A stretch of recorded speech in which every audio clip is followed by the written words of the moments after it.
I want to tell you about 3 things you should do when you either receive or complete your assurance report. My name is Andrew Riley and I'm passionate about assurance reporting. I've been working in the industry for over 20 years now. Now, assurance reports, and I'm talking about things such as AFO 106 and AFO 207, are a way in which management of a company can demonstrate its great internal controls, and it's been used for over 20 years now. However, the danger is that having spent probably 6 months, several £1,000s on doing the report, no one makes the most of it. So, you're a client and you receive an assurance report from one of your third-party service organisations, and I'm thinking you are, for instance, a trustee of a pension scheme and you have a pension administrator with an AFO 106, or you've invested some funds and you receive a investment management AFO 106. Well, what 3 things should you look at? And this is apart from the obvious, such as looking at any qualifications or exceptions.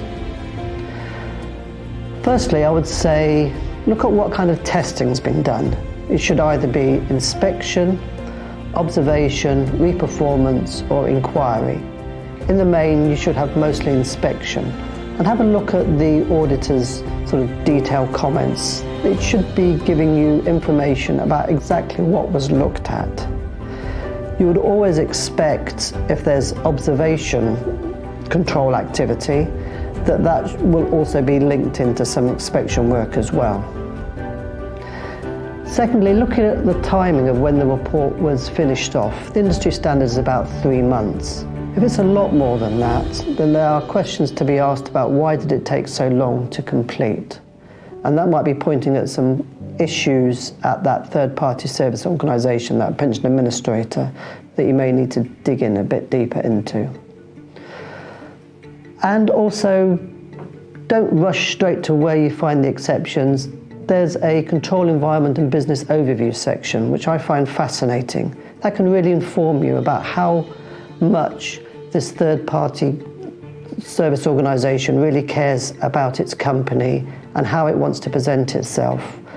You should have in there some really interesting details about risk management and internal control activities and what kind of risk committees are operating. That will really help inform you about how seriously they are about getting the best kind of controls to look after your data and also to make sure it's processed efficiently. So that was for the receiver of the report. Let me tell you 3 things that you as a producer of the report should be looking at. First of all, look at your near misses. Okay, they didn't become exceptions, but what came close to being an exception? How did that happen? Was it a lack of evidence being retained? Was it a lack of miscommunication between one person in your organisation and another?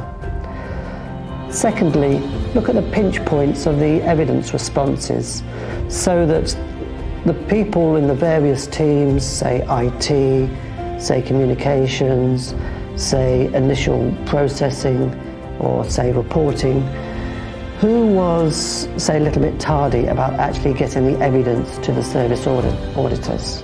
Again, that could tell you something about knowledge and resources which you need to address before something goes wrong a lot quicker down the line than you'd want it to. And then also having some internal meetings and get some internal learnings. This is your chance to look at those controls reports, look at the results, and how can you communicate together as a team from your various parties and make sure that you are better joined up so that next time there's a more efficient assurance reporting, and also some of your ideas for better risk strategies can be re-engaged and promoted. Well, I look forward to talking to you more about assurance reporting and what you can gain from it, either being a receiver or a producer of these reports. So why don't you contact me, Andrew Riley, at Assure UK. That's andrew.riley@assureuk.co.uk, or give me a call on 020 7112 8300, and we'll have a face-to-face meeting or a chat over the phone. Look forward to speaking to you soon. Thank you.